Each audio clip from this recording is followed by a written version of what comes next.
नमस्कार मित्रांनो, स्वागत आहे तुमचं तुम्हा सर्वांच्या आवडते चॅनल आज काय नवीन वर। तर बघा मित्रांनो, आज काय नवीनच्या आजच्या भागामध्ये आपण अतिशय महत्त्वाची माहिती पाहणार आहोत। ती म्हणजे अशी की टायटलच या ठिकाणी पाहू शकता, 10वी नंतर काय करायचे। जर बघा भरपूर विद्यार्थी आहेत जे 10वीला आहेत आणि त्या विद्यार्थ्यांना 10वी नंतर काय करायचे, कुठल्या फील्डमध्ये करियर करायचे त्याची माहिती नसते। त्यासाठी तुमच्या माहितीस्तव मित्रांनो हा व्हिडिओ या ठिकाणी बनवला गेलेला आहे। तर बघा यामध्ये 10वी नंतर सायन्स करायचं, आर्ट्स करायचं, कॉमर्स करायचं, ITIला जायचं, डिप्लोमा करायचं, कुठली फील्ड निवडायची म्हणजे जेणेकरून तुमचं करियर चांगलं होईल, त्या दृष्टीने मित्रांनो या व्हिडिओच्या माध्यमातून तुम्हाला माहिती मिळणार आहे। तर बघा संपूर्ण व्हिडिओ शेवटपर्यंत नक्की बघा, संपूर्ण माहिती तुम्हाला क्लिअरली कळणार आहे। त्या अगोदर तुम्हाला सूचना आहे, जर तुम्ही व्हिडिओवर नवीन असाल तर व्हिडिओला लाईक करा, व्हिडिओला जास्तीत जास्त शेअर करा आणि जर तुम्ही अजूनही आपल्या चॅनलला सबस्क्राइब केलं नसेल तर लवकरात लवकर सर्व विद्यार्थ्यांनी चॅनलला सबस्क्राइब करून घ्यायचं आहे। मित्रांनो तुम्हाला परीक्षे संदर्भाचं गायडन्स केलेलं होतं, रिझल्ट संदर्भाचे अपडेट्स तुम्हाला वेळोवेळी प्रोव्हाइड केल्या जातात, सोबतच करियर संदर्भाचं मार्गदर्शन गायडन्स सुद्धा तुम्हाला आपल्या चॅनल मार्फत केलं जात असतं। हा व्हिडिओ त्या संदर्भात आहे। तर बघा चॅनलला लवकरात लवकर सर्व विद्यार्थ्यांनी सबस्क्राइब करून घ्यायचं आहे। आता बघा 10वी नंतरचं करियर कशा पद्धतीने तुम्ही करू शकता त्या संदर्भाची काही माहिती आपण या ठिकाणी पाहणार आहोत। लगेचच व्हिडिओला आपण या ठिकाणी सुरुवात करूया म्हणजे जेणेकरून तुम्हाला संपूर्ण माहिती कळेल।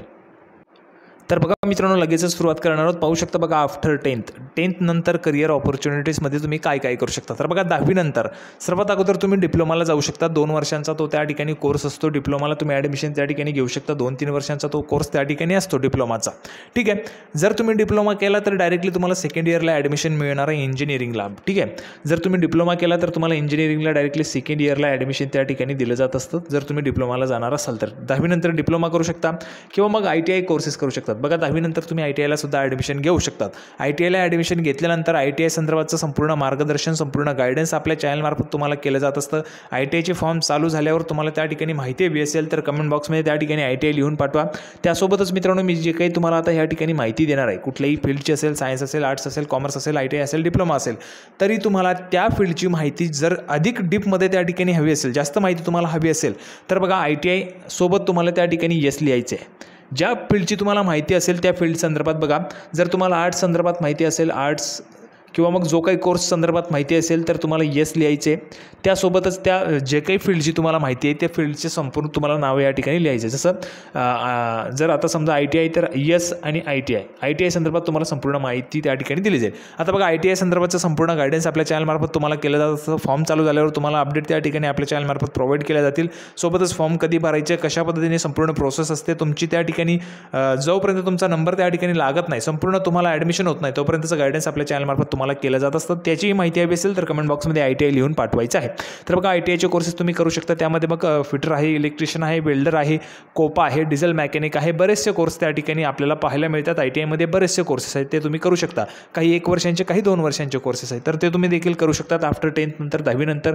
त्यानंतर बघा आता भरपूर विद्यार्थ्यांची इच्छा असते की MPSC UPSC म्हणजेच क्लास 1 क्लास 2चे अधिकारी त्यांना बनायचं असतं। आता बघा MPSC किंवा UPSC जर तुम्हाला करायचं असेल तर मित्रांनो MPSC UPSC करण्यासाठी 10वी नंतर तुम्ही डायरेक्टली करू शकत नाही किंवा 12वी नंतर करू शकत नाही। त्यासाठी तुम्हाला ग्रॅज्युएशन म्हणजेच तुमची जी काही पदवी आहे ती पदवी तुमच्याजवळ असायला पाहिजे। कुठल्याही शाखेतून जर तुम्ही पदवीधर असाल तर तुम्ही या ठिकाणी ही जी काही तयारी आहे MPSC किंवा UPSCची करू शकता, परंतु पदवी अगोदर देखील तुम्ही अभ्यास करू शकता। फक्त पदवी तुमच्याजवळ असायला पाहिजे तरच तुम्ही त्या ठिकाणी अर्ज जे आहे ते करू शकणार आहात। आता MPSC UPSC यामध्ये क्लास 1 क्लास 2 अधिकारी निवडले जातात IAS IPS UPSC द्वारे, आणि MPSC द्वारे देखील त्या ठिकाणी अधिकारी जे आहेत ते निवडले जातात महाराष्ट्रामध्ये, ठीक आहे। तर अशा पद्धतीने जर तुम्हाला ते करायचं असेल तर ग्रॅज्युएशन म्हणजेच पदवीनंतर तुम्ही ते करू शकता, परंतु त्या अगोदर देखील तुम्ही अभ्यास जो आहे तो त्या ठिकाणी चालू ठेवू शकता, ठीक आहे। आफ्टर 10th नंतरच्या ह्या ऑपॉर्च्युनिटीज तुम्हाला आहेत करियर संदर्भात। आता बघा अजून पुढील माहिती आपण या ठिकाणी पाहूया। तर बघा सर्वात अगोदर जर तुम्ही आर्ट्समधून जाणार असाल, जर 10th नंतर तुम्हाला आर्ट्स घ्यायचं असेल तर तुम्हाला टोटल या ठिकाणी 7 सब्जेक्ट म्हणजेच टोटल 7 सब्जेक्ट्स तुम्हाला त्या ठिकाणी असतात, ठीक आहे। त्यामध्ये इंग्लिश असतं, सेकंड लँग्वेज कुठली, मराठी, हिंदी। त्यानंतर बघा environment, education, philosophy, psychology, sociology, economics, history, geography, political science, mathematics, logic, education हे जे काही सब्जेक्ट्स आहेत या सब्जेक्ट्समधून तुम्हाला टोटल 7 सब्जेक्ट्स त्या ठिकाणी निवडायचे असतात। हे 7 सब्जेक्ट्स निवडल्यानंतर तुम्ही आर्ट्समधून त्या ठिकाणी 12वी म्हणजे 11वी 12वी करू शकतात। 11वी 12वी केल्यानंतर मग पुढे तुम्हाला करियर कशा पद्धतीने करू शकतात त्या संदर्भाची देखील माहिती आपण या ठिकाणी घेणार आहोत। म्हणजेच आर्ट्समधून जर तुम्ही गेलात तुम्हाला 7 सब्जेक्ट्स त्या ठिकाणी निवडायचे आहेत। 11वी 12वी तुम्ही कंप्लीट केल्यानंतर तुम्हाला पुढील करियरची काय संधी आहे तर ती करियरची संधी आपण या ठिकाणी पाहूया, म्हणजे आर्ट्समधून तुम्ही कुठल्या पद्धतीचं करियर त्या ठिकाणी करू शकतात। तर बघा मित्रांनो, आर्ट्समधून करिअरच्या ऑपॉर्च्युनिटीज आपण या ठिकाणी पाहणार आहोत. पाहू शकता बघा, BBA तुम्ही करू शकतात, बॅचलर ऑफ बिझनेस ॲडमिनिस्ट्रेशन्स. नंतर BMS करू शकतात, BFA करू शकतात, BEM करू शकतात. इंटिग्रेटेड लॉ कोर्स असतो 5 वर्षांचा, तो तुम्ही त्या ठिकाणी करू शकतात. BA+LLB हा सुद्धा कोर्स तुम्ही त्या ठिकाणी करू शकता, 4-5 वर्षांचा तो असतो. त्यानंतर BJMC bachelor of journalism and mass communication. नंतर bachelor of finance designing fashion designing BFD. नंतर बॅचलर ऑफ सोशल वर्क. नंतर BBS BTM करू शकतात, bachelor of travel and tourism management. नंतर ॲव्हिएशन कोर्सेस करू शकतात, बॅचलर ऑफ डिझाईन करू शकतात, बॅचलर ऑफ परफॉर्मिंग आर्ट्स करू शकतात.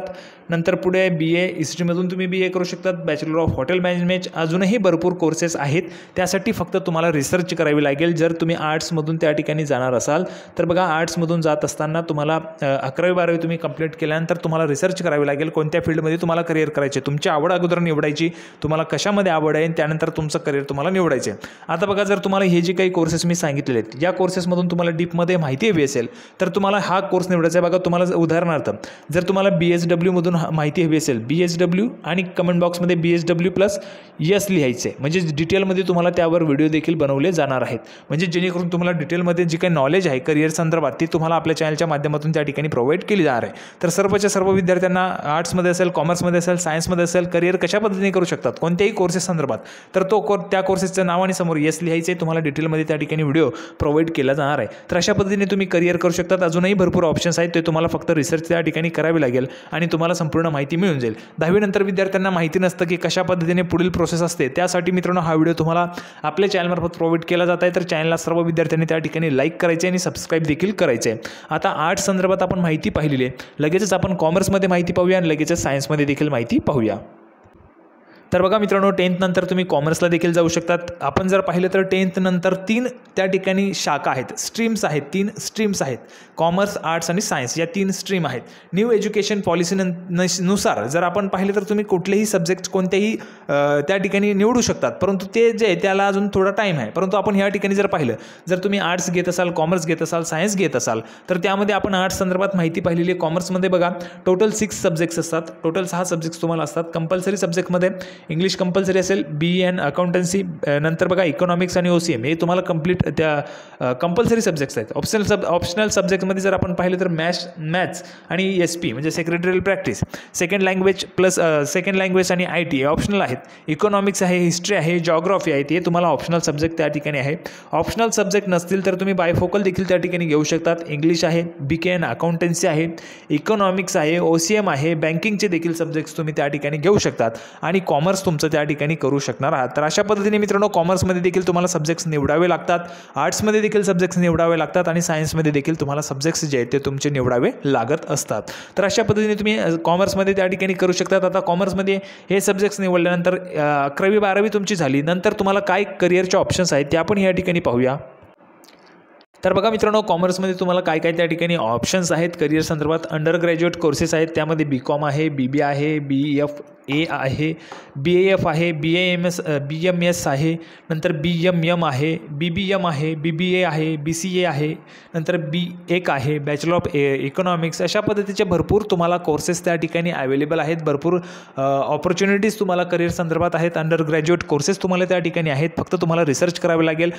त्यामध्ये रिसर्च केल्यानंतर तुम्हाला त्या ठिकाणी माहिती मिळेल, किंवा मग जर तुम्हाला डिटेलमध्ये व्हिडिओ हवा असेल तर तुम्हाला त्या कोर्सचं नाव त्या ठिकाणी लिहायचं कमेंट बॉक्समध्ये आणि समोर येस लिहायचं आहे. तुम्हाला त्यामध्ये डिटेलमध्ये त्या जे काही फील्ड असेल त्या फील्डची डिटेलमध्ये तुम्हाला व्हिडिओ आपल्या चॅनलमार्फत त्या ठिकाणी प्रोव्हाइड केला जाणार आहे. जर तुम्ही कॉमर्स केलं, कॉमर्सनंतर मित्रांनो प्रोफेशनल कोर्सेस तुम्ही करू शकतात. बघा, चार्टर्ड अकाउंटंट तुम्ही त्या ठिकाणी बनवू शकतात, CS आहे, नंतर ICW आहे, सर्टिफिकेट कोर्सेस देखील तुम्ही त्या ठिकाणी करू शकतात. भरपूर प्रोफेशनल कोर्सेस जे आहेत ते त्या ठिकाणी कॉमर्समधून असतात. बँकिंगच्या संदर्भात बँकिंगचे जे काही परीक्षा असतात त्या तुम्ही देऊ शकतात कॉमर्समधून. चांगल्या पद्धतीने तुमचा अभ्यास त्या ठिकाणी असतो. बँकिंग तुम्हाला स्पेशल त्या ठिकाणी बायफोकलचा सब्जेक्ट आहे, तुम्ही तो सुद्धा त्या ठिकाणी घेऊ शकतात आणि चांगल्या पद्धतीने स्टडी जर तुमचा असेल तर तुम्हाला चांगली नोकरी बँकिंग क्षेत्रात मिळू शकते. तुम्ही चार्टर्ड अकाउंटंट बनू शकतात, यामध्ये सुद्धा भरपूर त्या ठिकाणी स्कोप आहे. तर भरपूर मित्रांनो वेगवेगळ्या ज्या काही ऑपॉर्च्युनिटीज आहेत त्या करिअरच्या तुम्हाला त्या ठिकाणी आहेत. कॉमर्समध्ये असेल, आर्ट्समध्ये असेल, सायन्समध्ये देखील भरपूर ठिकाणी त्या ठिकाणी ऑपॉर्च्युनिटीज आहे. फक्त तुम्हाला त्या ठिकाणी चांगल्या पद्धतीने रिसर्च करायची आहे, तुमच्या आवड निवड त्या ठिकाणी जपायची आणि त्यानुसार तुम्हाला तुमची जी काही फील्ड आहे ती निवडायची आहे. आता बघा, आर्ट्स झालं, कॉमर्स झालं, आता आपण सायन्सची माहिती या ठिकाणी घेऊया. तर बघा मित्रांनो, सायन्समध्ये जर आपण पाहिलं तर बघा जनरल सायन्समध्ये आपल्याला पाहायला मिळते ए ग्रुप आणि बी ग्रुप. या सायन्समध्ये ए ग्रुप आणि बी ग्रुप दोन फील्ड त्या ठिकाणी पाहायला मिळतात. ए ग्रुपमध्ये मित्रांनो जर आपण पाहिलं तर PCM हे सब्जेक्ट असतात, बी ग्रुपमध्ये PCB हा सब्जेक्ट त्या ठिकाणी असतो. बघा ह्यामध्ये जर तुम्हाला निवडायला मिळालं काही ठिकाणी त्या ठिकाणी दोन्ही सब्जेक्ट्स असतात. बघा जसं आपण ह्या ठिकाणी पाहिलं तर PCMB plus English plus language second language, त्यामध्ये मराठी असेल, हिंदी असेल, संस्कृत असेल, जी काही तुमची लोकल लँग्वेज असेल ते तुम्ही निवडू शकतात. अशा पद्धतीने तुम्ही सब्जेक्ट घेऊ शकतात. किंवा मग PCMB plus English plus IT देखील तुम्ही घेऊ शकतात, इन्फॉर्मेशन टेक्नॉलॉजी वोकेशनल. त्यानंतर पुढे जर आपण पाहिलं तर बघा PCM plus English plus language plus optional subject. आता ऑप्शनल सब्जेक्ट्स कोणते आहेत ते तुम्हाला खाली दाखवतो. त्यानंतर पुढे PCB plus English plus language plus optional subject. PCMमधून जर गेला तर A ग्रुप, PCBमध्ये गेला तर B ग्रुप असतो. ठीक आहे. आता ऑप्शनल सब्जेक्ट कोणकोणते आहेत तर फिलॉसॉफी आहे, सायकोलॉजी आहे, सोशिओलॉजी, इकॉनॉमिक्स, हिस्ट्री, जॉग्राफी. नंतर हे तुम्हाला ऑप्शनल सब्जेक्ट्स आहेत. त्यानंतर तुम्ही बायफोकल देखील त्या ठिकाणी घेऊ शकतात. जर आपण पाहिलं तर बघा PCM plus English plus bifocal subject. Bifocal subject कोणते CS आहे, इलेक्ट्रॉनिक्स आहेत, इलेक्ट्रिकल मेंटेनन्स आहे, सिव्हिल आहे, मेकॅनिकल आहेत. अशा पद्धतीचे सब्जेक्ट्स तुम्हाला या ठिकाणी सायन्समध्ये आहेत. सायन्स केल्यानंतर मित्रांनो भरपूर ऑप्शन्स तुम्हाला असतात. सायन्समधून 11th 12th जर तुम्ही सायन्समध्ये केले, जर तुम्हाला ग्रॅज्युएशन कॉमर्समधून करायचं असेल तर तुम्ही करू शकतात, आर्ट्समधून करायचं असेल तरी देखील तुम्ही करू शकतात. परंतु जर तुम्ही 11th 12th आर्ट्समधून केली आणि तुम्हाला ग्रॅज्युएशन सायन्समधून करायचं असेल तर ते होत नसतं. सायन्समधून केल्यानंतर तुम्हाला भरपूर त्या ठिकाणी ऑपॉर्च्युनिटीज आहेत. या फक्त मित्रांनो एक लिमिटेड तुम्हाला सांगितले. जर तुम्ही चांगल्या पद्धतीने रिसर्च केलं तर तुम्हाला भरपूर ऑप्शन्स त्या ठिकाणी पाहायला मिळतील. सायन्समध्ये जर आपण पाहिलं तर भरपूर मोठे करिअर ऑपॉर्च्युनिटीज, भरपूर मोठी फील्ड ही असणार आहे.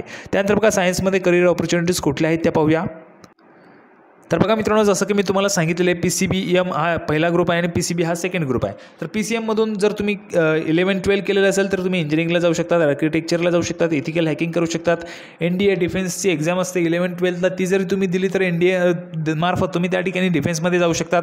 पुढे BSc बॅचलर ऑफ सायन्स करू शकतात, BSc CS कॉम्प्युटर सायन्स करू शकतात. नंतर BSc IT एव्हिएशनचे कोर्सेस आहेत, मर्चंट नेव्हीमध्ये जाऊ शकतात, फॉरेन्सिक सायन्स करू शकतात, फार्मसी करू शकतात, astronomy, research, education and teaching क्षेत्रात देखील तुम्ही त्या ठिकाणी जाऊ शकतात PCMमधून. PCBमधून देखील तुम्ही त्या ठिकाणी जाऊ शकतात. नंतर PCBमध्ये जर आपण गेलो तर मेडिकलमध्ये, जर तुम्हाला स्पेशली मेडिकलमध्ये जायचं असेल तर तुम्हाला PCB त्या ठिकाणी घ्यावं लागेल. आता मेडिकल क्षेत्रात मग तुम्हाला MBBS जर करायचं असेल, डॉक्टर बनायचं असेल तर MBBS आहे, BDS आहे, BHMS आहे, नंतर BAMS आहे, BUMS आहे, तसे भरपूर त्या ठिकाणी मेडिकल क्षेत्रात आहेत. त्यानंतर नॉन मेडिकलमध्ये जर आपण गेलो तर BSc फार्मसी, एन्व्हायरमेंटल सायन्स अशा पद्धतीने आपल्याला त्या ठिकाणी पाहायला मिळतं. आणि अलाइड मेडिसिनमध्ये physiotherapy, audiology, radiology, clinical research, occupational therapy असे भरपूर जे काय ऑप्शन्स आहेत ते आपल्याला सायन्समध्ये पाहायला मिळतात. हे फक्त मित्रांनो एक तुम्हाला लिमिटेड आहे. मार्गदर्शनासाठी तुम्हाला या ठिकाणी मी माहिती दिलेली आहे, कशा पद्धतीने तुम्ही जाऊ शकतात, काय काय त्या ठिकाणी असतं, कुठल्या क्षेत्रानंतर काय करू शकतात, आर्ट्सनंतर काय, सायन्सनंतर काय, कॉमर्सनंतर काय, त्याची माहिती मी तुम्हाला दिलेली आहे. अजून डीपमध्ये जर तुम्हाला माहिती हवी असेल तर त्या कोर्सची माहिती आणि समोर येस लिहायचे, त्या कोर्सचं नाव आणि समोर येस लिहा, तुम्हाला डिटेलमध्ये माहिती त्या ठिकाणी उपलब्ध होऊन जाईल. किंवा मग तुम्ही स्वतः रिसर्च करू शकता, तुम्हाला डिटेलमध्ये माहिती उपलब्ध होऊन जाईल. तर अपेक्षा आहे मित्रांनो हा जो काही व्हिडिओ तो तुम्हाला आवडला असेल. व्हिडिओ आवडला तर लाईक करा, जास्तीत जास्त विद्यार्थ्यांनी शेअर करा आणि जास्तीत जास्त विद्यार्थ्यांनी आपल्या चॅनलला सबस्क्राईब करून घ्यायचे. तुमच्या मार्गदर्शनस्तव हा व्हिडिओ मित्रांनो बनवलेला आहे, खूप मेहनत या ठिकाणी या व्हिडिओसाठी घेतलेली आहे. तर अपेक्षा आहे तुम्हाला हा जो काही व्हिडिओ तो आवडला असेल. व्हिडिओ आवडला तर लाईक करा, जास्तीत जास्त शेअर करा. आपण पुन्हा एकदा भेटणार आहोत पुढच्या व्हिडिओमध्ये अशाच पद्धतीची एक महत्त्वाची माहिती घेऊन. तोपर्यंत धन्यवाद.